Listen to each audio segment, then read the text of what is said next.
Welcome back to this video. Today's video I will show you on how to send contact card on WeChat. So let's get started. But before we dive into the tutorial, if you find this tutorial useful and you are very new to this channel, remember click on that subscribe, turn on the notification bell for more useful tutorials like this. So with that being said, let's get started. Very first thing you want to do is open up your WeChat account. So I'm going to simply click on here. Just like so. After you open up your WeChat account, next thing you need to do is to select a contact that you want to send a contact card to. After you select a contact, next thing you need to do is to click on this plus sign from the bottom right here. And this is going to pop up. Next thing you need to do is to swipe this way.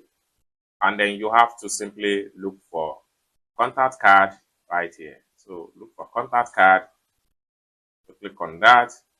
And then from here, you can choose a contact that you want to share. So I'm going to share this particular contact right here.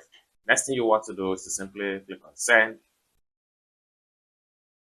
And the contact will be fully sent. So the recipient will just click on the contact and start to add them up automatically. It's as simple as that. So basically, this is how to send contact card on WeChat without any stress. I hope you really got value for this video.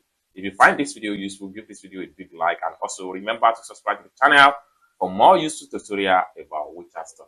Thank you so much for watching, and I hope to see you in my next video. Bye for now.